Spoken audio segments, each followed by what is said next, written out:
தமிழன் தொலைக்காட்சி நேயர்களுக்கு வணக்கம். இன்றைய அரசியல் அரங்கம் நிகழ்விற்கு திருமிகு லயன் சீதாராமன் அவர்கள் வருகை தந்திருக்கிறார். அவர் தமிழ்நாடு ஐடி விடுதி உரிமையாளர் நலச்சங்கத்தின் தலைவராக செயல்பட்டு கொண்டிருக்கிறார். அவரது தொழிலில் ஏற்பட்டிருக்கிற மாற்றங்கள், விளைவுகள் இவற்றை பற்றி நாம் அவரோடு பேசுவோம். ஐயா வணக்கம். நன்றி. வணக்கம். வணக்கம். அதாவது ஒரு சிறிய வட்டத்திற்கு உள்ள தொழில் அப்படின்னு தான் நினைக்கிறேன். அதுக்குள்ளேயே உங்களுக்கு இவ்வளவு சிக்கல்கள் வருது. சங்கம் அமைக்கிற அளவிற்கு சிக்கல்கள் இருக்கிறதா? ஐயா வணக்கம். உண்மையில் சொல்ல வேண்டுமென்றால் இது ஒரு சிறிய வட்டத்தில் இருக்கக்கூடிய தொழில் அல்ல. சரி. இந்திய அரசியலில், ஏன் உலக அரசியலில், இந்தியாவின் பொருளாதாரத்தில், உலக பொருளாதாரத்தில், தமிழகத்தின் பொருளாதாரத்தில் மிக மிக மிக மிக முக்கிய பங்கு வகிக்கின்ற ஒரு தொழில், ஒரு சேவை இந்த விடுதிகள் பணி. எப்படி சொல்கிறேன் என்றால், இன்றைக்கு இந்த விடுதிகள் என்ற ஒரு அமைப்பு உருவானதால் இந்த சமுதாயத்தில் என்ன மாற்றங்கள் உருவாயின, என்ன புரட்சி நடந்தது, என்ன புரட்சி நடந்திருக்கிறது, என்ன புரட்சி என்று சொல்கிறேன். என்ன புரட்சி நடந்திருக்குதுன்னு கேட்டீங்கன்னா, நீங்க எந்த விதமான தொழிலாக இருக்கட்டும், எந்த விதமான துறையாக இருக்கட்டும், ஒரு கணினி துறையாக இருக்கட்டும், ஒரு ஜவுளி துறையாக இருக்கட்டும், ஒரு மருத்துவத்துறையாக இருக்கட்டும், ஒரு மின்பொருள் துறையாக இருக்கட்டும், எந்த துறையாக இருக்கட்டும், அனைத்து துறைகளும் வளர வேண்டும் என்றால் அந்த எல்லா பாதையும் ரோம் நகரை நோக்கி என்று சொல்வார்களே, அது போல எல்லா துறைகளும் செழிப்புற்று இருக்க வேண்டும் என்றால் அந்த துறைக்கு செழிப்புற்று இருக்க வேண்டியது கடகால், அஸ்திவாரம், பில்லரே விடுதிகள் தான். எப்படி என்று சொல்கிறேன். அது சரி, நான் ஒத்துக்கிறேன். ஆனால் நீங்கள் ஐடி அந்த சம்பந்தப்பட்ட ஆட்களை மாத்திரம் அதுக்கான விடுதிகள் தானே? இல்லை ஆக்சுவலாக பெயர் தான் அப்படி. ஆனால் எங்களுடைய விடுதிகள் மாணவ மாணவியர், பணிபுரியும் மகளிர், பணிபுரியும் ஆடவர் அனைவருக்குமான விடுதிகள். நான் அதை நினைச்சு தான் சிறிய வட்டம் சொன்னேன். ஏன்னா அதாவது தலைநகரங்கள்ல தான் அந்த ஐடி பார்க்லாம் நிறைய இருக்கு. அது தொடர்பாக இருக்குன்றதுனால தான் அதை கேட்டேன். இல்லை, இது அனைவருக்குமானது. அதுல தான் சொல்ல வரேன். ஒரு அரசாங்கமாகட்டும், அரசியல் தலைவர்களாகட்டும் ஒரு தொலைநோக்கு சிந்தனையோடு இருக்க வேண்டும் என்பதற்கு இந்த நம்ம விடுதிகளுடைய சேவையை பற்றி தெரிந்திருக்க வேண்டும். ஒரு 25 ஆண்டுகளுக்கு முன்னர் பெருநகரங்களுக்கு, இப்போது நானோ நீங்களோ யாரோ ஒரு கிராமத்து, நீங்கள் சென்னை வாசியாக இருக்கலாம், நான் ஒரு கிராமத்தை சார்ந்தவன். நான் 25 ஆண்டுகளுக்கு முன்பு சென்னை வர வேண்டும் என்றால் எவ்வளவு சிரமங்கள் இருந்தன. எவ்வளவு சிரமங்கள் என்றால், இங்கே யார் வீட்டில் போய் தங்குவது? அத்தை வீட்டுக்கு போனா 2 நாள் இருக்கலாம், மாமா வீட்டுக்கு போனா 1 நாள் இருக்கலாம், நண்பர்களுடைய வீடு ஏன்னா மேன்ஷன்ல தங்கியிருந்தாங்கன்னா அங்க போய் தங்குறதுக்கு கூட பர்மிஷன் கொடுக்க மாட்டாங்க ஓனர் இல்லை அங்க இருக்கிற மேனேஜர். அந்த மாதிரி சூழ்நிலையில 25 ஆண்டுகளுக்கு முன்னாடி இருந்த சூழ்நிலை வேறு, இன்றைக்கு இருக்கிற சூழ்நிலை வேறு. இந்த மாற்றத்தை உருவாக்கியது யார்? நாங்கள். இந்த சமுதாய புரட்சியை உருவாக்கியது யார்? நாங்கள்.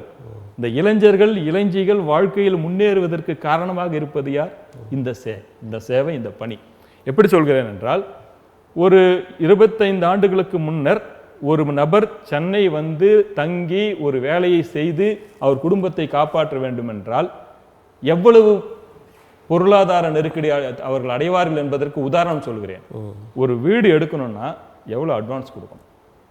வீட்டுக்கு தேவையான பொருட்கள் நாங்கள் கொடுக்குற மாதிரி, எங்கள் ஹாஸ்டல் ஃபெசிலிட்டிஸ் கொடுக்குற மாதிரி TV, fridge, washing machine, wifi connection, different kind of food, non veg எல்லாமே கொடுக்கணுன்னாக்கா 2 லட்ச ரூபாய் இல்லாமல் அவங்களால எங்கள் செட்டப்பில் ஒரு வீடே எடுக்க முடியாது. இன்னைக்கு சொல்கிறேன்.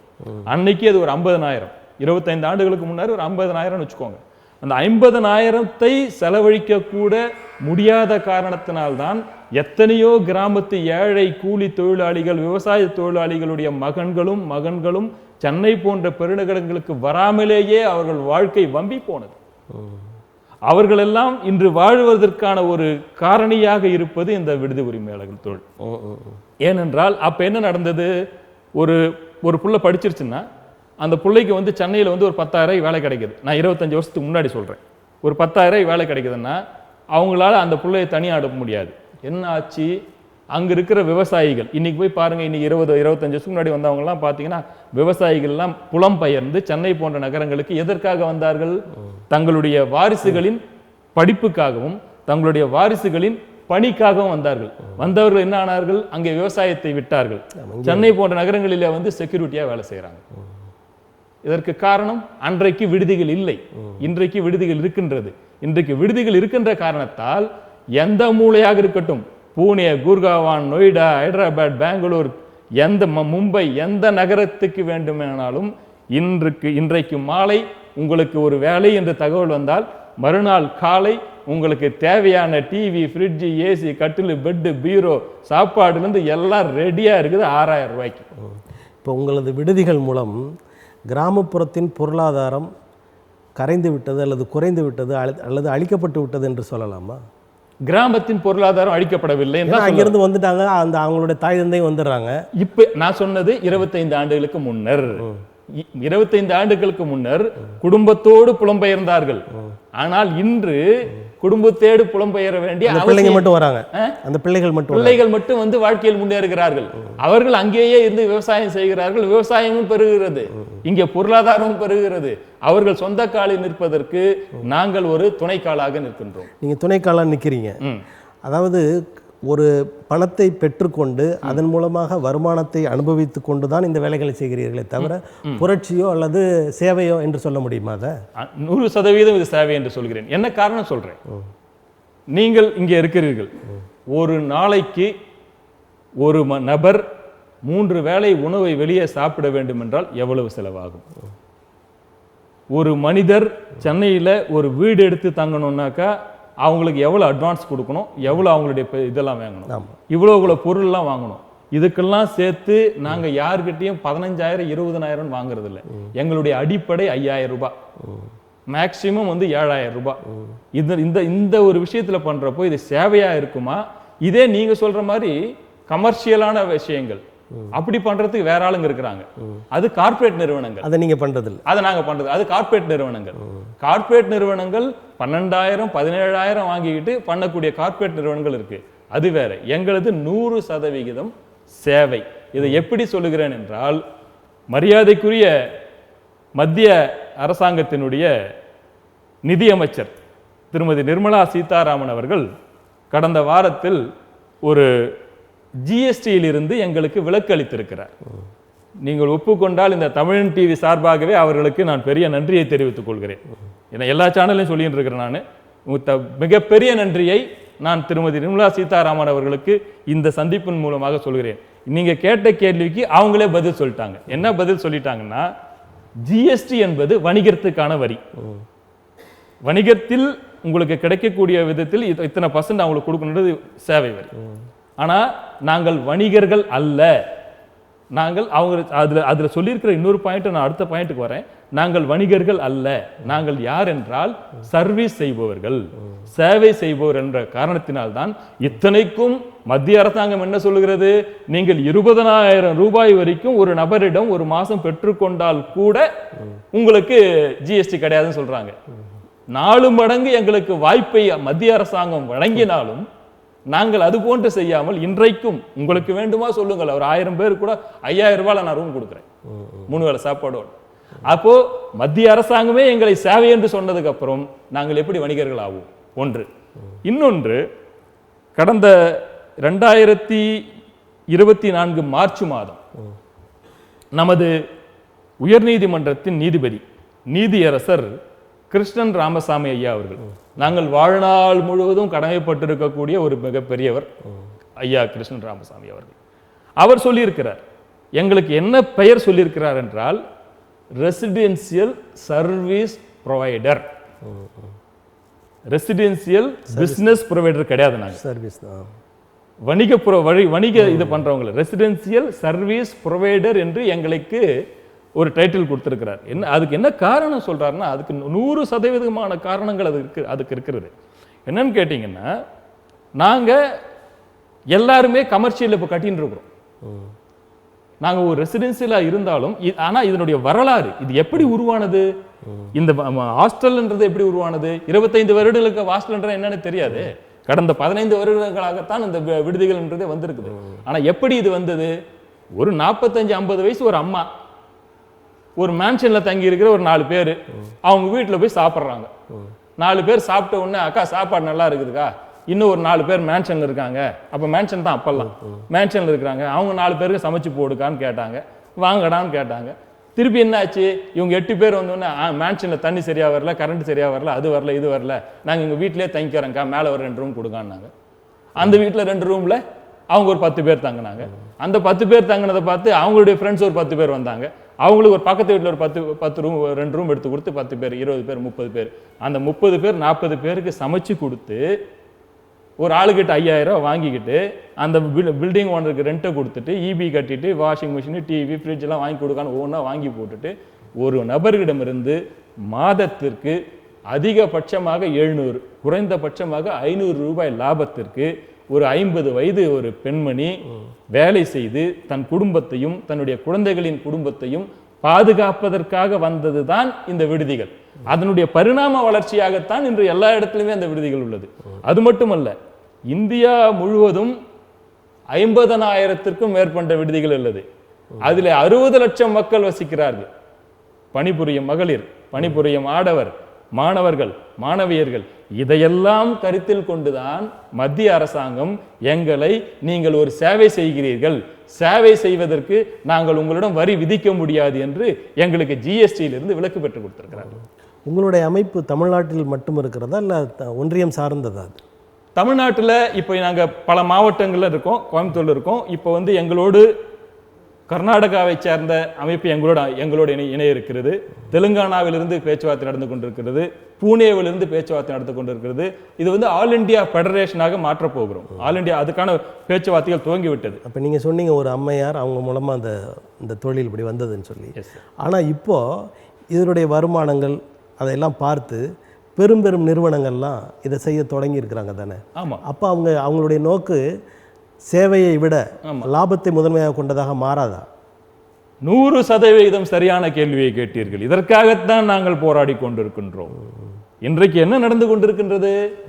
இந்த இருக்கின்ற சட்டங்கள் எல்லாமே, இப்போ ஒரு சின்ன எக்ஸாம்பிள் சொல்றேன்.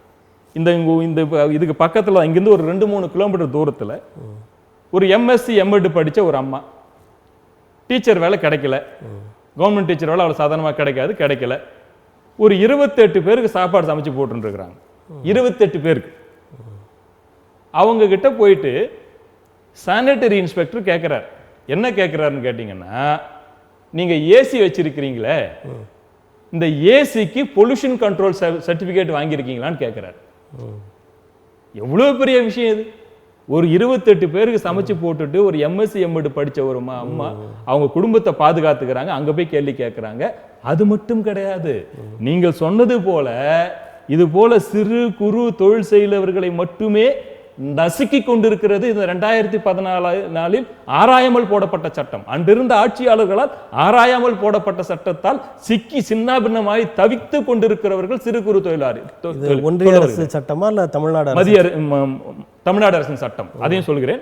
அதுல என்ன சொல்றேன், நீங்க சொன்ன மாதிரி இதே சென்னையில் நீங்க சொன்ன வணிக நோக்கில் இருக்கக்கூடிய விடுதிகள் இருக்கின்ற பாருங்கள், அதையெல்லாம் மிக மிகப்பெரிய கட்டிடங்களில் நடந்து கொண்டிருக்கின்றன.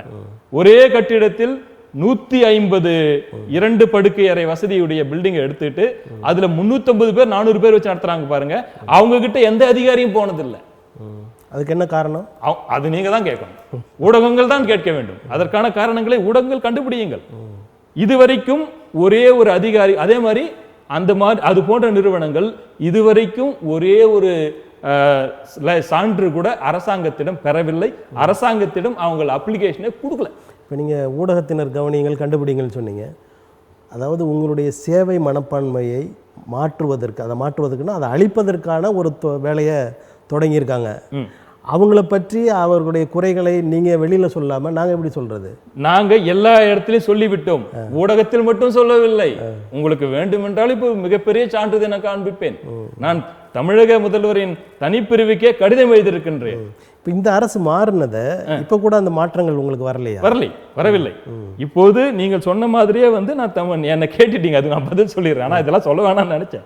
பட் ஓகே, நீங்க கேட்டுட்டீங்க, சொல்றேன். தமிழக அரசிற்கு நாங்கள் எங்கள் சங்கத்தின் சார்பாக ஒரு கடிதம் எழுதுகிறோம். என்ன கடிதம் எழுதுகிறோம்? இந்த மாதிரி கோலி என்ற பெயரிலும் இருபாலர் தங்கும் விடுதிகள் என்றும், இதே மாதிரி கார்பரேட் நீங்க நடத்துறது அப்படி இருபாலர் கிடையாது, ஒரு பாலர் தான். மகளிர் என்றால் மகளிர், ஆடவர் என்றால் ஆடவர், மாணவ மாணவியர் என்றால் மாணவ மாணவியர், இதுதான். எஸ். ஆனால் அந்த விடுதிகள் எனக்கு பதில் வந்திருக்கின்றது. அரசாங்கத்திடம் எனக்கு ஒரு பதில் வந்திருக்கிறது. என்ன பதில் வந்திருக்கிறது? இதுவரைக்கும் ஒரே ஒரு அப்ளிகேஷன் கூட சமூக நலத்துறையால் இது போன்ற நிறுவனங்களிலிருந்து பெறப்படவில்லை. இதற்கு அர்த்தம் என்ன? இதுவரைக்கும் ஒருவரும் ஒரு அப்ளிகேஷன் வாங்காமல் சென்னை நகரில் மட்டும் 300க்கு மேற்பட்ட விடுதிகள் 2 லட்சம் பேர் தங்கிக் கொண்டிருக்கிறார்கள். 2 லட்சம் பேர் தங்கிக் கொண்டிருக்கிறார்கள். 300க்கும் மேற்பட்ட விடுதிகளில் 1000 கோடிகளில் வருமானங்கள். அவங்கள ஒழுங்குமுறைப்படுத்தல, அப்ளிகேஷன் வரலன்ட்டாங்களா? எப்படி இதுவரைக்கும் ஒரு அப்ளிகேஷன் கூட வரலன்ட்டாங்க. ஆனால் அதே தெருவில், இப்ப இந்த தெருவிலேயே கூட ஒரு 40-50 வயசு இருக்கக்கூடிய ஒரு வாழ்வாதாரம் இழந்த ஒரு மகளிர், இல்ல நல்லா படிச்சுட்டு வேலை வாய்ப்பு இல்லாத ஒரு இளைஞன், இல்ல பணி ஓய்வு பெற்றவர்கள், பணி ஓய்வு பெற்றவங்க, அவங்களுக்கு பெருசா இல்ல பெரிய வேலையில் இல்லாத ஒரு பணி ஓய்வு பெற்றவர்கள், அவங்க ஒரு 15 பேருக்கு சமைச்சு போடுறாங்க. இல்ல இந்த சமுதாயத்தால் நித்தம் பல்வேறு இன்னலுக்கு, ஏச்சுக்கு, பேச்சுக்கு ஆட்படுகின்ற ஒரு சமுதாயமாக இருக்கக்கூடிய நமது மரியாதைக்குரிய திருநங்கையர் சமுதாயம். திருநங்கையர்களும் இன்றைக்கு விடுதிகளை செய்து கொண்டிருக்கிறார்கள். அவங்க ஒரு 30-40 பேர் சமைச்சு போட்டு கம்பீரமாக சொந்த கால நிற்கணுன்றாங்க. ஆனால் இது போன்ற பண்ணக்கூடிய ஒரு வயதான முதியோர்களோ, இல்ல ஒரு 40-50 வயது தக்க மகளிரோ, இல்ல ஒரு திருநங்கையரோ, இல்ல வேலை வாய்ப்பு இல்லாத இளைஞர்களோ ஒரு விடுதியை ஆரம்பித்து அந்த விடுதியை தொழில் செய்தால் அவர்களிடம் போயிட்டு ஃபுட் லைசன்ஸ் இருக்கா, ஃபயர் லைசன்ஸ் இருக்கா, ஸ்டெபிலிட்டி லைசன்ஸ் இருக்கா, ஃபார்ம் டி இருக்கா, இது போன்ற பல்வேறு விதமான கேள்விகளை கேட்டு கேட்டு கேட்டு அவர்களை தீராத இன்னலுக்கு ஆளாக்கி அவர்கள் இந்த தொழிலே செய்ய வேணாம், 10 பாத்திரம் இது பண்ணி தேய்ச்சி கூட பொழைச்சிக்கலான்ற நிலைமைக்கு வந்துடுச்சு. ஆனால் அதே தெருவில் ரொம்ப சொஃபஸ்டிகேட்டடா போஷா ரிச்சா நடத்துகிற விடுதிகளுக்கு கால் அடி எடுத்து வைப்பதற்கு யாருக்குமே இதுவரைக்கும் தைரியம் வரவில்லை. ஏன் என்று எங்களுக்கு தெரியவில்லை. இப்போ இந்த மாதிரி பாதிக்கப்படுறாங்கல்ல, நீங்கள் சொன்ன அவங்களுக்கு உங்களுடைய சங்கம் பாதுகாப்பு அளிக்கிறதா, அவர்களை பாதுகாக்கிறதா? நாங்கள் எவ்வளவு போராடுகிறோம் என்றால், இன்றைக்கு நாங்கள் ஐயா கிருஷ்ணன் ராமசாமியுடைய வெர்டிக்டை பற்றி சொன்னோம். இதையும் தாண்டி இன்னொரு சட்டமும் இருக்குது. Government gazette February 4, 2019 government gazette, அந்த zoning regulation rules 33, Tamil Nadu combined development and building rules Annexure 18, அதுல தெளிவா சொல்லி இருக்கிறாங்க, any kind of hostels, whether it is ladies hostel or gents hostel or students hostel, எந்த விதமான விடுதிகளாக இருந்தாலும் அவை குடியிருப்பு கட்டிடங்கள், ரெசிடென்சியல் டோல்லிங். அப்ப மின்சாரம்லாம் அது குடியிருப்பு, அதுதான், அதுக்கு தான் வரேன். ரெசிடென்சியல் டோல்லிங் என்று சொல்லி இருக்கிறார்கள். ரெசிடென்சியல் டோல்லிங் என்று இப்போது இதை இப்படி வைத்துக் கொள்வோம். 2014 அன்றைக்கிருந்த அதிகாரிகளும் அன்றைக்கிருந்த அரசும் ஆராயாமல், அன்றைக்கு விடுதிகளை பற்றின புரிதல் இல்லை, விடுதிகளை பற்றின புரிதல் கொஞ்சம் கூட இல்லை. ஏனென்றால் அன்றைக்கு சூழ்நிலையில் அவர்களுக்கு தெரிந்த விடுதிகள் எல்லாம் கல்லூரி விடுதிகள், 400 பேர் 500 பேர் 1000 பேர் தங்குவாங்கன்னு நினைச்சுக்கிட்டு, அந்த விடுதிகள் என்ன இருக்கணுமோ அதை ஒரு 20 பேர் சமைச்சு போடுறமாக அதே சட்டம் போட்டா, அந்த சட்டத்தை தான் போட்டாங்க. அதனால் பாதிக்கப்படக்கூடியவர்கள் இவர்கள். இந்த பக்கம் நாங்க என்ன சொல்றோம்னா, இப்ப ரெசிடென்சியல் டோல்லிங் என்று 2019 கவர்மெண்ட் கெசட்லயே ஜோனிங் ரெகுலேஷன் ரூல்ஸ் நம்பர் 33லயே கொடுத்துட்டீங்க. அப்ப ரெசிடென்சியல் டோல்லிங் என்றப்போ எப்படி விடுதிகளிடம் ரெசிடென்சிக்கு எதுக்கு சானிட்டரி, ரெசிடென்சிக்கு எதுக்கு ஃபயர், ரெசிடென்சிக்கு எதுக்கு ஃபுட்டு, இந்த கேள்விகளை கேட்க வேண்டியது வருகிறது. இதையெல்லாம் கோரிக்கையாக தமிழக முதல்வருக்கு நாங்கள் கடிதங்கள் அனுப்பி கொண்டுதான் இருக்கின்றோம். அதற்கான வாய்ப்புகள். இன்னொரு முக்கியமான தகவலையும் சொல்கிறேன். இன்றைக்கு ஒரு நிறுவனத்தில் பணிபுரியக்கூடிய மிகப்பெரிய அதிகாரி, ஒரு சிஇஓ வச்சுக்கோம், இல்ல ஒரு மேனேஜர் வச்சுக்கோம், ஒரு வாடகை வீட்டில் இருக்கின்றார். இந்த பக்கம் ஒரு 5 கட்டிடங்கள் இருக்கின்றது, 2 படுக்கை கட்டிடங்கள் இருக்குது. இந்த 2 படுக்கை கட்டிடங்கள்லையும் 5 மாசம் 60,000 1 லட்ச ரூபாய் சம்பாதிக்கக்கூடிய ஒரு பதவியில் இருக்கக்கூடியவர்கள் இருக்கிறார்கள். இப்படி வைத்துக் கொள்ளுங்கள் ஒரு புரிதலுக்கு.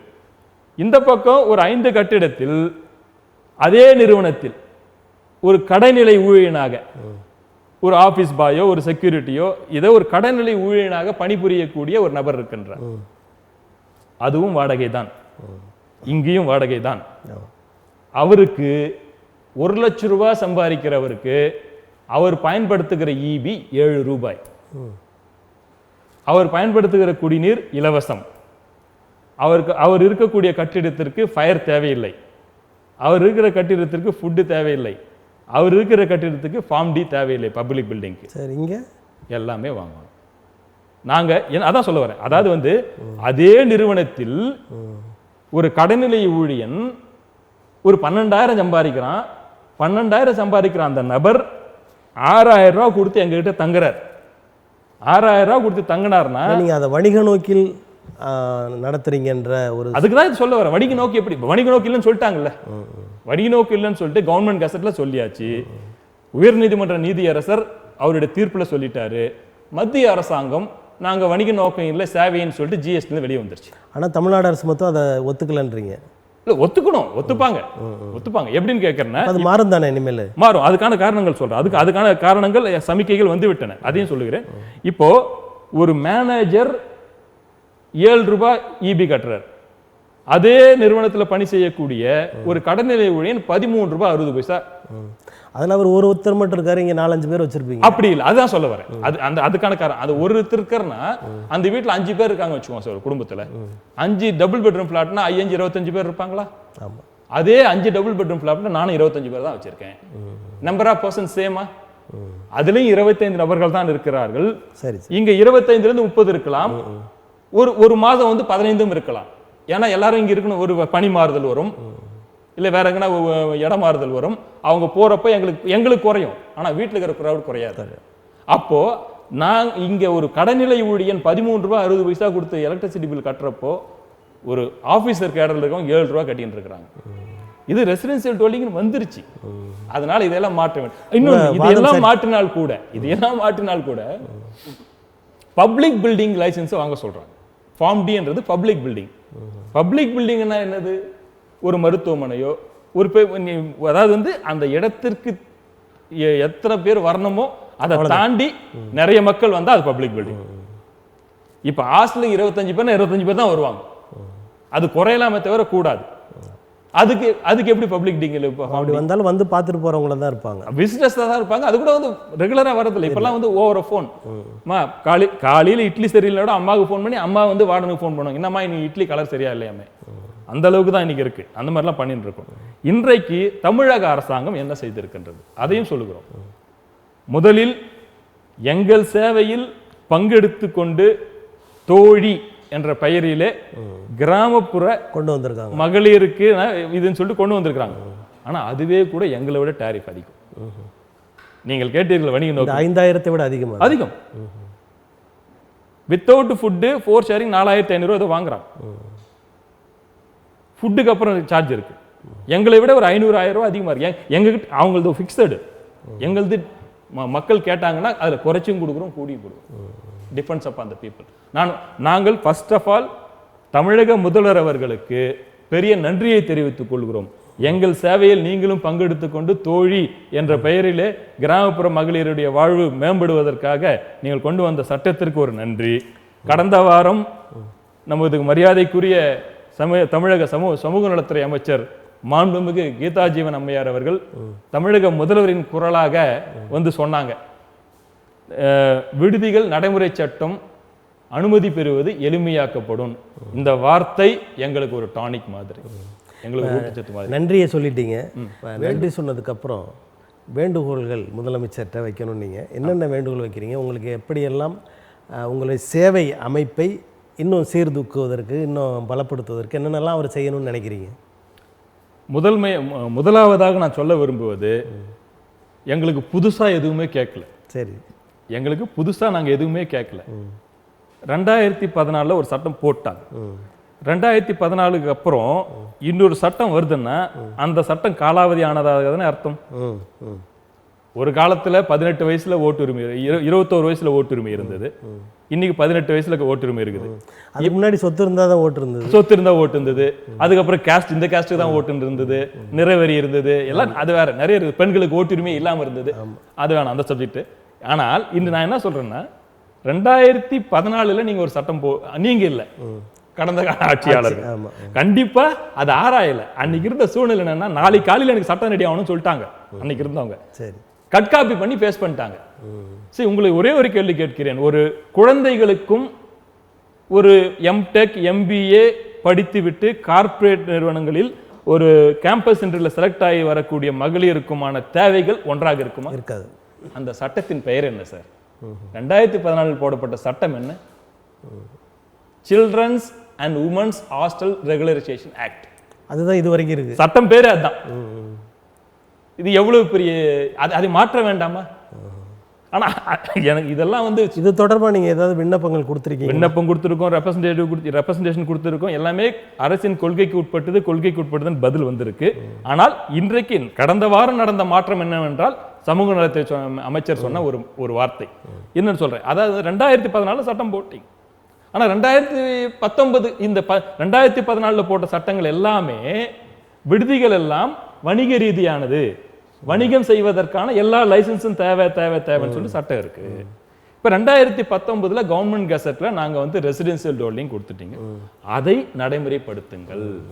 எங்களை குடியிருப்பு கட்டிடங்களாக பாவித்து எங்களுக்கு வரக்கூடிய இபி, எங்களுக்கு வரக்கூடிய சானிட்டரி, வணிக ரீதியாக நீங்க இபி அதாவது மின்சார கட்டணம் இருக்கு, அதை நீங்க குடியிருப்பு வாசிகளுக்கு வர மாதிரி கட்டணம் மாத்தணும். இல்ல எங்களுக்கு அது முக்கியமான நாங்க எதிர்பார்க்கறது என்னன்னு கேட்டீங்கன்னா, ஃபார்ம் டி. ஃபார்ம் டி என்பது ஒரு பப்ளிக் பில்டிங். பப்ளிக் பில்டிங்னா ஒரு பெரிய பெரிய கட்டிடங்கள், ஒரு ஹாஸ்டல், அதாவது வந்து ஒரு கல்லூரி விடுதிகளுடைய கட்டிடங்கள், கல்லூரி கட்டிடங்கள், பேருந்து நிலையங்கள், மருத்துவமனைகள், அதெல்லாம் நிறைய வருவாங்க. இந்த மாதிரி எல்லாம் வந்து அதான் அது 28 பேர் வச்சுன்னு ஒருத்தங்க சாப்பாடு போட்டாங்கன்னா அவங்க கிட்ட போய் ஃபார்ம் டி வாங்கினா என்ன பண்ண முடியும்? பொது நிறுவனம் மாதிரி ஆக்க முடியும். இந்த புரிதல் இல்லாமல் போடப்பட்ட சட்டம் தான் 2014 போடப்பட்ட சட்டம். அதற்கான நிவாரணமாகத்தான் இந்த 2019 வந்திருக்கிற இதுவும் 2024 நீதியரசர் கொடுத்துடைய இதுவும் உயர் நீதிமன்றத்தில் இதை மட்டும் ஃபாலோ பண்ணுங்க. ஃபார்ம் டில இருந்து எங்களுக்கு விலக்கு கொடுங்க. அது மட்டுமல்ல, வந்து எதுவும் புதுசா பண்ண வேண்டாம், இருக்கிறத போதுமே. நாங்க இப்ப 2014 அப்புறம் வந்து 19-24 அப்புறம் தானே, 19-24 என்ன வந்திருக்கோ அதை கொடுத்தா போதும். அதை கொடுத்தாக்க ஆட்டோமேட்டிக்கா எல்லாமே எங்களுக்கு ரெசிடென்சியல்ல வந்துடுது. இப்போ கவர்மெண்ட் கேஸில் ரெசிடென்சியல்னா, நீதியரசர் சொன்னது ரெசிடென்சியல்னா, மத்திய அரசாங்கம் சொன்னது சேவைன்னா, ரெசிடென்சியல் சர்வீஸ் ப்ரொவைடர் என்ன, இந்த இபியிலேருந்து, ப்ராப்பர்ட்டி டேக்ஸ்லேருந்து, குடிநீர்லேருந்து, கழிவுநீர் எங்களால் வந்து கவர்மெண்ட் கழிவுநீர் குழாயில் இணைக்க முடியாது சார். எவ்வளோ பாடுபடுகிறோம் தெரியுமா? அதற்கு தனி கட்டணம் உண்டா? அதிகமான கட்டணம் உண்டா? தனி கட்டணம் இருக்கிறதோ இல்லையோ, கொடுக்க வேண்டியவர்கள் கொடுக்க வேண்டும். கொடுக்கவில்லை என்றால் அங்கே அவர்கள் தொழில் நடத்த முடியாது. இப்போ இதில் வந்து அந்த அதாவது அந்த இடத்துல இருக்கிற அரசியல்வாதிகள் இதனுடைய மாமூல் விஷயங்கள்லாம் இருக்கு. அதுக்காக போராடின்னு இருக்கிறோம். இதற்கு நீங்கள் வந்து புகார் புகார் கொடுப்பதற்கு நாங்கள் தயாராக இருக்கின்றோம். புகார் கொடுத்தால் அந்த பகுதியில் இருக்கிற அந்த விடுதியாளர் அங்கே தொழில் பண்ணவே முடியாது என்ற சூழ்நிலையில் மிரட்டப்படுகிறார்கள். இதில் காவல்துறையும் அவங்களோட சேர்ந்துக்கிறாங்களா? காவல்துறையை அவரோடு சேர்களை நான் சொல்ல மாட்டேன். ஏன்னா காவல்துறைக்கு ஒரு சில விஷயங்கள் காவல்துறையினால் வரக்கூடிய விஷயங்களும் இருக்கு எங்களுக்கு. ஆனால் காவல்துறைக்கு நாங்கள் பயங்கரமாக உதவி பண்ணுறோம். இப்போ நீங்கள் இது மாதிரி பண்ணிட்டு வேறு ஏதாவது சட்டத்திற்கு புறம்பான செயல்பாடுகளில் ஈடுபடுறதுக்கான வாய்ப்புகளும் அங்கே இருக்குதானே விடுதியில்? சரியான கேள்வி. நான் அதே கேள்வி தான் நான் கேட்கிறேன். எங்களை கேட்கிறார்கள், நாங்கள் அதற்கு பதில் சொல்கிறோம். இன்றைக்கு சென்னை நகரில் மட்டும் குறைஞ்சபட்சம் 8-10 லட்சம் பேர் எங்கள் விடுதியில் தங்கின்னு இருக்கிறாங்க. எத்தனை நாள் எத்தனை இடத்துல இது மாதிரி நடந்த மாதிரி கம்ப்ளைண்ட் வந்திருக்கு இது வரைக்கும்? ஒரு கம்ப்ளைண்ட், ஒரே ஒரு கம்ப்ளைண்ட் இந்த ஒரு புறநகர் பகுதியில் ஒன்று வந்தது 10 வருஷத்துக்கு முன்னாடி. அப்போ தான் இந்த சட்டமே போட்டாங்க. ஆனா நான் என்ன சொல்றேன்னா, மகளிருக்கு தனியாகவும் ஆடவர்களுக்கு தனியாகவும் விடுதிகள் நடத்துகிற எங்கள் நிறுவனங்களிலே இது போன்ற சட்டத்திற்கு புறம்பான நிகழ்வுகள் நடக்கும் என்று நீங்கள் கேள்வி வைக்கும் போது இருபாலரும் தங்கக்கூடிய விடுதி அதை அனுமதிக்கிறீங்க? அனுமதிக்கிறது மட்டும் இல்லை சார், ஒரு ஃப்ளோர்ல லேடிஸ், ஒரு ஃப்ளோர்ல ஜென்ட்ஸ், இன்னொரு ஃப்ளோர்ல லேடிஸ் ஜென்ட்ஸ் கலந்துருக்கிறாங்க. அவங்க வந்து லிஃப்ட்ல போவாங்களா, மின் தூக்கில போவாங்களா, எல்லாம் ஒரே இடத்துல உட்காந்து சாப்பிட்றாங்களா? அவர்களுக்கு என்ன நடைமுறையை இந்த அரசாங்கம் செய்கிறது? எங்கள் ஒரு சாதாரண ஒரு 50 வயசு மதிக்கத்தக்க ஒரு அம்மா தன் குழந்தைகளின் கல்வி தேவைக்காகவும் தன்னுடைய வயிற்று பசிக்காகவும் தன்னுடைய வாழ்க்கைக்காகவும் ஒரு 20-25 பேர் இல்லை 30 பேர் 40 பேர் வச்சுக்கோட்டோம் சார், 40 பேர் வச்சு சமைச்சு போட்டா அவங்க கிட்ட இத்தனை விதமான சான்றிதழ், 11 விதமான சர்டிபிகேட். நாங்க மெரிக்காத ஆபீஸே இல்லாமல் இருக்காது, எல்லா ஆபீஸ்கிட்டையும் போனோம். இப்போ இந்த சான்றிதழ்களை தவிர்த்து விடுதிக்கு வர்றாங்கல்ல நபர்கள், அவங்களுடைய விவரங்களும் நீங்க காவல்துறையில் ஒப்படைக்கணுமா? காவல்துறை கேட்குறாங்க. காவல்துறை கேட்குறப்ப கூட காவல்துறைக்கு நாங்கள் சொல்லியிருக்கேன். ஏன்னா காவல்துறை ஒரு சில நேரங்களில் வந்து அவங்களுடைய தொலைபேசி எண்களும் கேட்பாங்க. தொலைபேசி எண்கள் நாங்கள் கொடுக்க முடியாது. ஏன்னா அது தொலைபேசி எண்கள் கொடுத்தா அது மிஸ்யூஸ் ஆகிறதுக்கு சான்ஸ் இருக்கு. அதனால நாங்கள் ஆதார் கார்டு கொடுக்குறோம், எத்தனை பேர் இருக்கிறாங்கன்றது கொடுக்குறோம், அதை தாண்டி கேட்கக்கூடாது. ஏன்னா காவல்துறை இன்றைக்கு தமிழகத்தில் எந்த முறையில் ஏதாவது ஒரு மகளிரோ ஆடவரோ மிஸ் ஆச்சுன்னா தேடப்படுகிறார்கள் என்றால் அவர்கள் இமிடியேட்டா தொடர்பு கொண்டது எங்களை தான். எங்களுடைய குழுவில் போட்டோம்னா நாங்கள் எத்தனையோ பேர் கண்டுபிடிச்சு கொடுத்துருவோம். எத்தனையோ பேர் வேதாரண்யத்திலிருந்து, நாகப்பட்டினத்திலிருந்து, திருநெல்வேலியிலிருந்து, எல்லா பகுதியிலேருந்து, காஞ்சிபுரம், ஈரோடு, நாமக்கல், எல்லா பகுதியிலேருந்து எங்களுக்கு எதனா மிஸ் ஆச்சுன்னா எப்படியாவது எங்கள் நம்பரை வாங்கிடுறாங்க. ஃபோன் பண்ணாங்கன்னா எங்கள் குழுவில் போட்டோம்னா, எங்களுடைய வாட்ஸ்அப் குழுவில் போட்டோம்னா ஸோ ஹாஸ்டலில் இருக்கிறாங்க பாருங்கன்னு சொல்லிட்டு எத்தனையோ பேரை நாங்கள் தேடி கண்டுபிடித்து கொடுத்துருக்கின்றோம். அது நடந்து கொண்டு தான் இருக்கிறது. எங்களுக்கு தேவை என்னன்னு கேட்டிங்கன்னா, இன்னைக்கு நீங்கள் பாருங்க சார், இந்த விடுதிகள் என்ற ஒரு விஷயம் வந்ததுக்கு அப்புறம் இந்த சமுதாயத்தில் பணிபுரியும் மகளிருடைய சதவிகிதம் எத்தனை மடங்கு உயர்ந்துள்ளது? கண்டிப்பாக அது உயர்ந்துள்ளது. ஆமா, அந்த அந்த உயர்வுக்கு காரணம் வந்து நீங்கள் விடுதிகள் வைத்திருக்கிறது தான். ஆனால் அதே நேரத்தில் மற்ற இடங்கள்ல இருந்து மக்களை கொண்டு வர்றதுனால ஒரு போக்குவரத்து நெருக்கடியை இல்லை தங்குறதுக்கான நெருக்கடிகளை நகரத்தில் ஏற்படுத்துகிறீர்கள் அப்படின்ற ஒரு குற்றச்சாட்டு. அப்போ நகரங்களுக்கு வராமலே இருந்துடலாமா? நகரங்களுக்கு புலம்பெயராமல் நாடு வளருமா? நகரங்களுக்கு நாமெல்லாம் புலம்பெயராவிட்டால் நாடு வளருமா? கிராமங்களில் இருக்க வேண்டியவர்களையும், ஆனால் நாங்கள் என்ன பண்ணியிருக்கிறோம், அப்பா அம்மாவை கிராமத்தில் விட்டுருக்கோம். இந்த ஹாஸ்டல் இல்லைன்னா அப்பா அம்மாவும் சென்னை வந்திருக்கணும். இப்போ இந்த ஐடி நிறுவனங்கள்லாம் இருக்குல்ல, அது தலைநகர் சார்ந்து இல்லை பெருநகரங்கள் சார்ந்து இருக்குது. இந்த ஐடி நிறுவனங்களை வளர்ச்சி பெறாத மாவட்டங்கள், தருமபுரி, ராமநாதபுரம், இந்த மாதிரி மாவட்டங்கள்லாம் ஏன் கொண்டு போகக்கூடாதுன்னு நீங்கள் அரசுக்கு பரிந்துரைக்கக்கூடாது? கொண்டு போயிட்டு இருக்காங்களே, ஒவ்வொரு இடத்துலையும் பிளான் போயிட்டு இருக்கு. இப்போ கோயம்புத்தூரில் வந்துருச்சு, மதுரையில் இருக்குது, நம்ம ஒசூரில் வந்திருக்கு. மதுரை, கோயம்புத்தூர்லாம் வளர்ச்சி பெற்ற நகரங்கள். அதாவது வறட்சியில் இருக்கிறவங்க ஒரு மழைக்கு மட்டும் விவசாயம் பண்ணுற மாவட்டங்கள்லாம் இருக்குது. அந்த மாவட்டங்கள்லாம் கொண்டு போக மாட்டேங்கிறாங்களே, அதை நீங்கள் எடுத்து சொல்லி உங்களுடைய வணிகமும் பெருகும் தானே? எங்களுடைய தேவையை கேட்கறதுக்கே எங்களால் முடியல. எங்களுடைய தேவையை எங்களுக்கு பண்ணி கொடுத்தாவே நாங்கள் போதும். இந்த சேவையை பண்ணி அட்லீஸ்ட் இங்கே வரவங்களுக்கு நல்ல சாப்பாடு கொடுத்து, நல்ல தங்குற இடம் கொடுத்து, அவங்கள பாதுகாப்பாக இருந்து அவங்களும் வாழ்க்கையில் முன்னேறி அவங்க குடும்பத்தையும் முன்னேற்றி நாட்டையும் வளர்ச்சி பாதைக்கு கொண்டு போனாங்கன்னா போதுன்ற மாதிரி. உங்களை தேடி வரவங்களுக்கு மட்டும்தான், எங்களை தேடி வரவங்களுக்கு மட்டும் இல்லை, நாங்கள் எல்லாரையும் தான், யார் வராங்களோ. அதாவது வந்து இப்போ நீங்கள் உணவு எல்லாமே கொடுக்குறீங்க, ஒரு குறைந்த அளவில் பண்ணுறீங்கன்றீங்க. இந்த உணவு வந்து அந்த நுகர்வோர் அந்த வர்றாங்கல்ல இருக்கிறவங்க அவங்களுக்கு தேவையான உணவுகளை பெறுகிறார்களா, இல்லை நீங்கள் போடுறது மட்டும்தானா? அதாவது நீங்கள் என்ன சொல்கிறீங்களோ அதுதான் நடக்கும். அதாவது வந்து எப்படின்னு கேட்டிங்கன்னா, எங்களுக்கு வந்து பேட்டர்ன் இருக்கும், ஒரு ஷெட்யூல் இருக்கும்.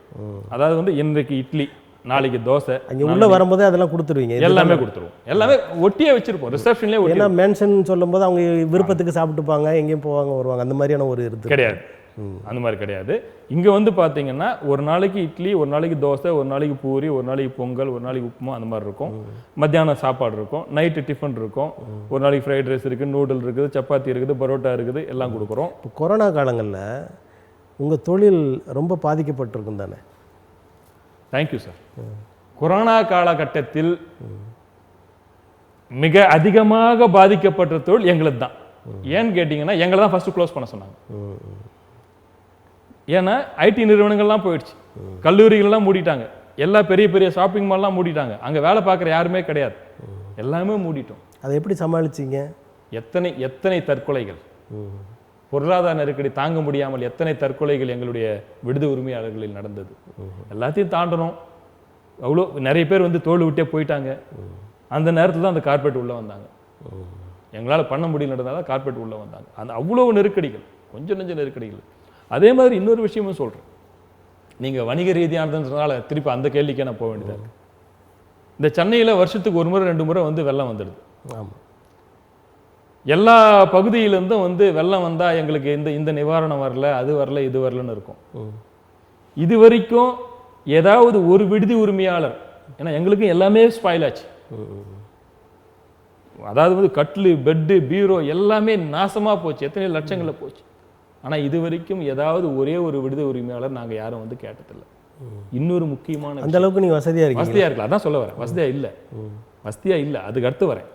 இது வரைக்கும் ஏதாவது ஒரு விடுதியிலிருந்து இவ்வளவு ஃப்ளட்டு, 3 நாள் கரண்ட் இல்லை, 4 நாள் கரண்ட் இல்லை, மாரளவு தண்ணி, ஏதாவது ஒரு விடுதலையாவது செய்தி இல்லை. நாங்கள் சாப்பாடு கொடுக்காம இருந்தோமா? நீந்திக்கிட்டு, இவ்வளோ தண்ணியில் நீந்திக்கிட்டு தலை மேலே குண்டான வச்சுக்கிட்டு போய் சாப்பாடு கொடுத்தோம். இது சேவையா, வணிகமா?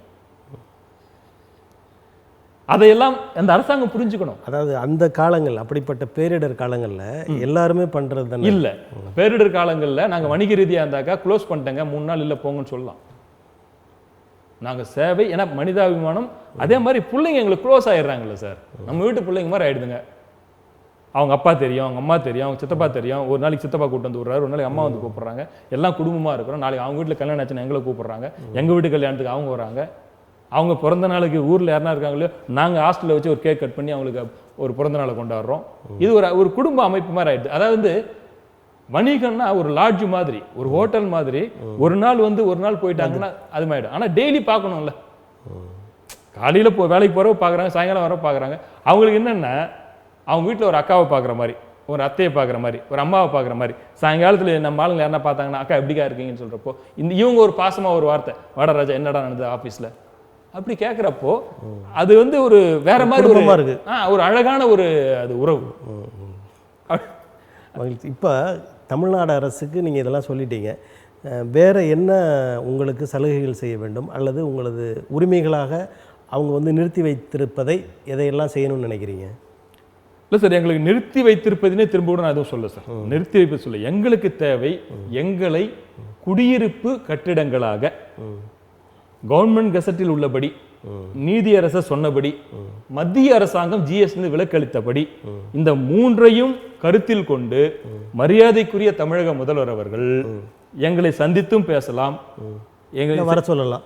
எளிமைப்படுத்தப்படும் போது, இப்ப எளிமைப்படுத்த சொல்லியிருக்காங்களா, எளிமைப்படுத்தும் போது எங்களை போன்ற நபர்களை அழைத்து கேட்டால் தான் அதில் என்ன எளிமைப்படுத்த வேண்டும் என்று நாங்கள் சொல்ல முடியும். அதனால எங்களை அழைத்தும் பேசலாம். அவங்க அழைக்கணும்னு நீங்க காத்துக்கணும். அமைச்சர்கிட்டே போகலாம்ல. நான் கொடுத்துட்டோம், அதுக்கான ஒரு கடிதம் கொடுத்துருக்குறோம், அழைப்பாங்கன்னு நம்புறோம். ஏன்னா நாங்கள் வந்து இவங்களையும் சந்திக்க போறோம். மரியாதைக்குரிய மத்திய அமைச்சர், நிதியமைச்சர் நிர்மலா சீதாராமன் அவர்களுக்கு எங்கள் எல்லா தமிழ்நாட்டில் இருக்கக்கூடிய எல்லா விடுதிகள் சார்பாக, ஒட்டுமொத்தமாக சொன்ன போனால் இந்தியாவில் இருக்கக்கூடிய அனைத்து விடுதி உரிமையாளர் சார்பாக கூட ஒன்றிய அமைச்சர் அவர்களை தலைநகர் டெல்லியிலே போய் சந்தித்து ஒரு பெரிய நன்றியை சொல்ல போகிறோம். அடுத்த வாரத்தில் அது நடக்கிற மாதிரி இருக்குது. இப்போ இந்த கார்ப்பரேட் நிறுவனங்கள், அதாவது ஒரே இடத்துல எல்லாரையும் வச்சு பண்ணுறது, பெரிய அளவில் பண்ணுறது, இது வந்து ஒரு சமூகத்துக்கும் ஒரு சிக்கல், உங்கள் மாதிரியான சேவை அமைப்புகளுக்கும் சிக்கலாக இருக்குது. இந்த சிக்கலுக்கு தீர்வு காண நீங்கள் ஏதாவது செஞ்சுருக்கீங்களா, அல்லது இங்கே இருக்கிற பொது அமைப்புகள் இல்லை பொது உடைமை கட்சிகள் இந்த மாதிரி அவங்களோட உதவிகளை நாடி இருக்கிறீர்களா? அதை பற்றின விவரம் சொல்லுங்கள். இதில் என்னன்னு கேட்டிங்கன்னா சார், சட்டபூர்வமாக அவங்களுக்கு எல்லா ரைட்ஸும் இருக்குது. ஏன்னு கேட்டால், ஒரு மேஜரான ஒரு ஆணோ ஒரு பெண்ணோ கலந்து எங்கே வேணாலும் தங்கலாம் அப்படின்னு சட்டம் வந்துட்டு. இப்போ நாங்கள் கார்ப்பரேட் நிறுவனங்களை இந்த விஷயத்தில் நாங்கள் வந்து தப்புன்னு சொல்ல முடியாது. ஏன்னா சட்டம், நான் போய் கேள்வியும் கேட்க முடியாது. நீங்கள் ஏன் இவங்க 2 பேர் சேர்த்து இங்கே விட்டுருக்கீங்கன்னு சொல்லிட்டு நான் கேள்வி கேட்க முடியாது. சட்ட பிரகாரம் அது உண்மை, நடத்திக்கட்டும். அவங்க சட்டம் பிரகாரம் அவங்க நடத்துகிறாங்க, நான் போய் அதில் கேள்வி கேட்க முடியாது. ஆனால் அவர்கள், நான் என்ன சொல்கிறேன்னா, நல்ல ஒரு காஸ்ட்லி பைக்ல ஹெல்மெட் போடாம, நல்ல காஸ்ட்லி பைக்ல ஹெல்மெட் போடாம ஒருத்தர் போறார். அவர் அங்க இருக்கிற ஒரு போலீஸ் விட்டுறாரு. நான் பின்னாடி நடந்து போயின்னு இருக்கிறேன். நடந்து போறப்போ என்ன கேட்கிறாரு, நீ ஏன் பைக் வாங்கல, பைக் வாங்கிட்டு ஏன் ஹெல்மெட் போடல? பைக் வாங்காத ஒரு குற்றம், ஹெல்மெட் போடாத ஒரு குற்றம், எல்லாம் சேர்த்து உன்னை அடிக்கிறேன்னு அடிக்கிறாங்க. இதுதான் எங்களுக்கும் கார்ப்பரேட் நிறுவனங்களுக்கு இருக்கக்கூடிய வித்தியாசம். அவர்கள் மிகப்பெரிய செல்வந்தர்கள்.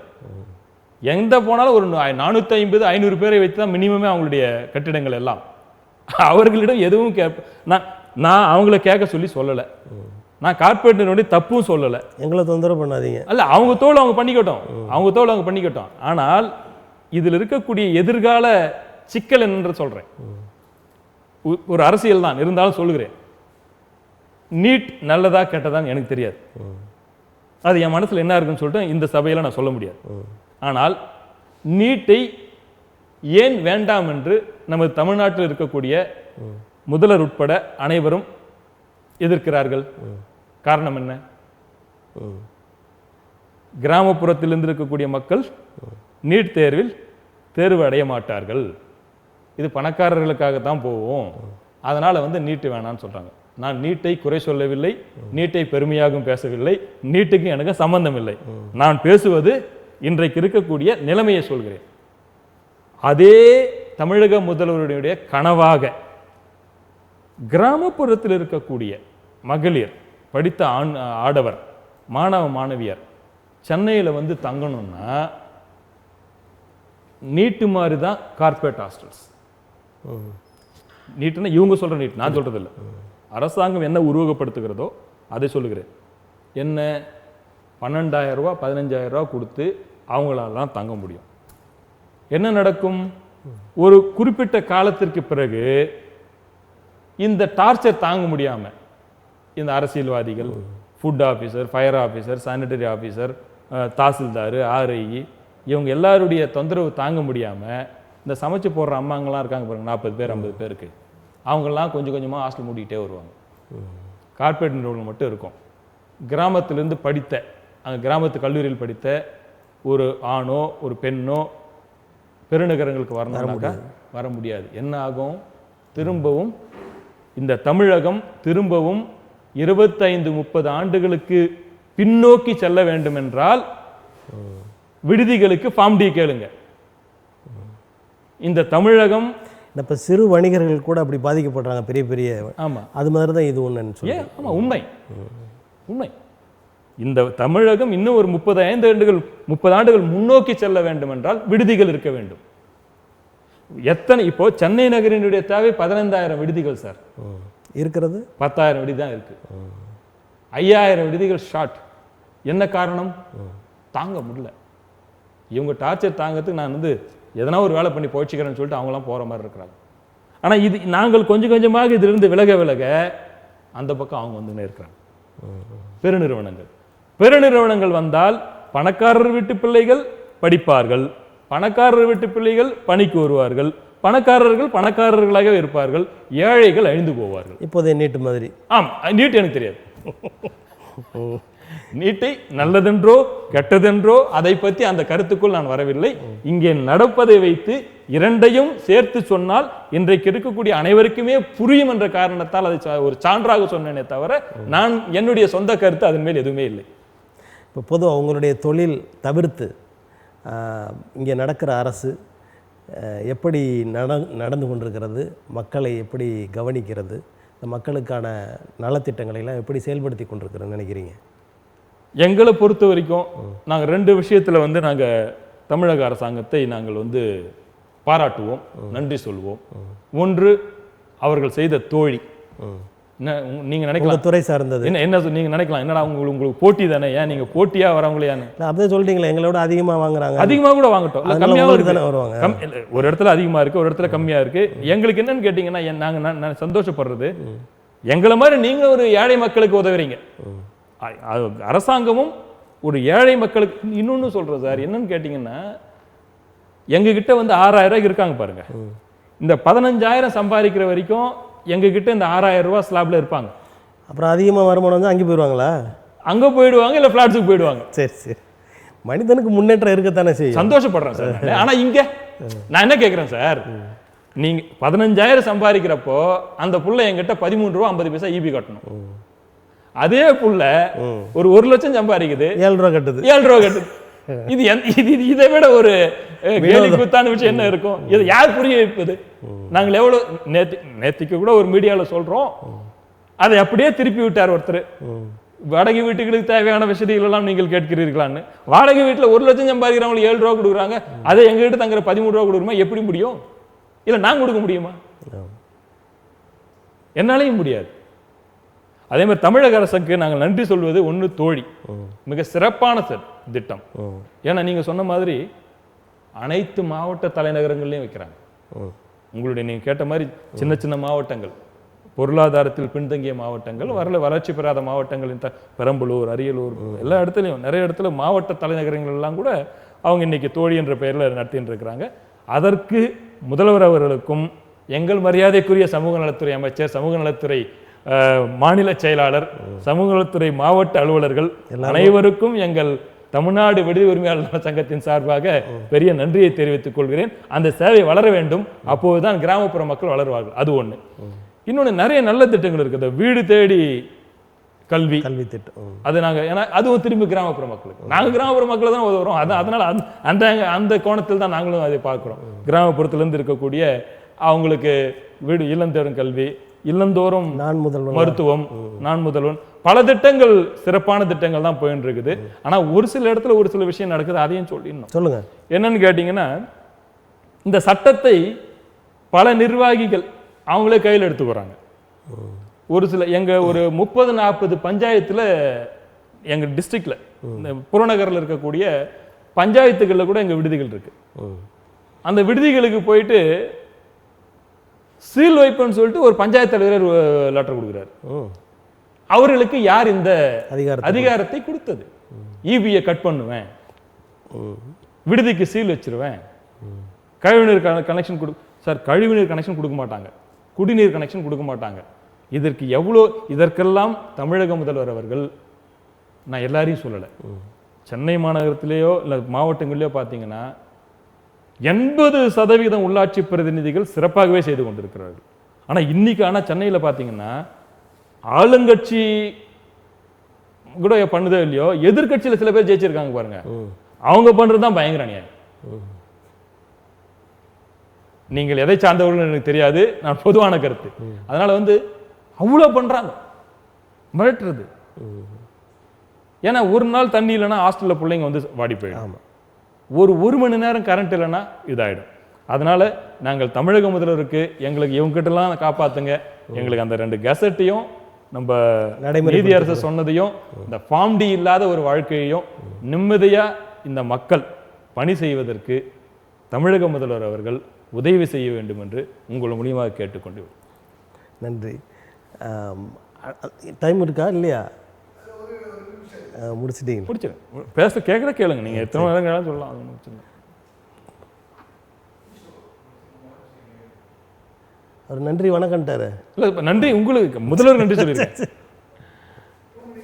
ஓகே. இது தவிர இப்போ அரசியல் நீங்கள் நல்ல விஷயங்களாக சொல்லிட்டீங்க, உங்களுக்கு ஏதோ வேலை ஆகணுன்றதுக்காக சொன்னீங்கன்னு கூட எடுத்துக்கலாம். ஆனால் ஒரு பெரிய அவலம் அந்த கருணாபுரம் என்ற ஊரில் கள்ளச்சாராயம், கள்ளக்குறிச்சி, அதை பற்றி நீங்கள் என்ன நினைக்கிறீங்க? அரசு சரியாக நடந்திருக்கிறதா இல்லை அரசின் செயலற்ற தன்மையா? அதை பற்றி சொல்லுங்கள். இதில் கருத்து சொல்கிற அளவிற்கு நாங்கள் இல்லை. ஏங்க எத்தனையோ பேரை உட்கார சாப்பாடு போட்டு அவங்களோட நலம் பென்றீங்க. ஆமாம், பொதுமக்கள் தான் அவங்களும். அவங்கள பற்றின ஒரு கருத்து சொல்லலைன்னா என்ன அர்த்தம்? இல்லை, கருத்து சொல்லலைன்னு சொல்ல வரல நான். கருணாபுரத்தில் உயிரிழந்த அந்த சம்பவத்தால் உயிரிழந்த அனைத்து குடும்பங்களுக்கும் நாங்கள் மிகப்பெரிய இரங்கலையும் எங்களுடைய வேதனையையும் பதிவு செய்கிறோம். இது நடக்காமல் தவிர்த்திருக்கலாம், அதற்கான பணியை செய்திருக்கலாம். ஒரு சாதாரண விடுதி உரிமையாளர்கிட்ட காட்டக்கூடிய ஒரு கடுமையான முகத்தை அந்த போன்ற கள்ளச்சார வியாபாரிகள்கிட்டையும் அப்போ கூட உங்க மேட்டரை சொல்லிடுறீங்க. நாங்கள் அதை தெரிஞ்சல சொல்ல முடியும். எங்க கிட்ட காமிச்சு இந்த கடுமையான முகங்கள், எங்களுக்கு இந்த லைசன்ஸ் வாங்கலன்னா 50,000 ஃபைனு, 2 வருஷம் ஜெயிலு. நீங்கள் சட்டப்படி நடத்துறீங்க, அது சட்டப்படி நடக்காமலே அவர்களுக்கு 23 முறை கேஸ் வாங்கினாலும் 24ஆம் முறை விற்று அதுக்கப்புறம் இந்த மாதிரி சம்பவம் நடக்குதுன்றப்போ இதையெல்லாம் இவ்வளோ சிறப்பாக செய்யக்கூடிய முதல்வர் அதையும் செய்திருந்தால் சந்தோஷப்பட்டிருக்கும். இல்லை, இப்போ அங்கே அந்த கள்ளச்சாராய சாவுகளை நிறுத்துவதற்கு உங்களுடைய ஆலோசனைகள், ஒரு மக்கள் தொண்டன் என்ற நிலையில் என்ன ஆலோசனைகள் சொல்கிறீங்க? எங்களுக்கு தெரியவில்லை ஐயா. அந்த எப்படி ஏன்னா இப்போ நாங்கள் அரசியல் சார்பாகவோ இல்லை ஒரு அரசியல் விஷயத்தில் நாங்கள் வர மாதிரி இருந்தாவோ நாங்கள் இதை பற்றி பேசலாம். நாங்கள் வந்து ஃபுல் அண்ட் ஃபுல் அரசியல் பேசுறதுக்கு அரசியல்வாதியாக மட்டும் இருக்கணும்னு அவசியம். குடிமகன் எல்லாருமே அரசியல் பேசலாமே. குடிமகனாக என்னுடைய கருத்தை நான் சொல்லிவிட்டேன். மாற்றங்களை மாற்றங்களை உருவாக்குவதற்கு கூட அரசுக்கு நீங்க ஆலோசனை சொல்லலாம். இப்படி இருந்தா இதை மாறிடும், இதை எடுத்துடலாம்னு சொல்லலாமே. இல்லை, இப்போ மத்திய அரசாங்கம் ஒன்று சொல்லியிருக்குது, கேங் ரேப் பண்ணாக்கா மரண தண்டனை கொடுக்குன்னு சொல்லியிருக்கிறாங்க.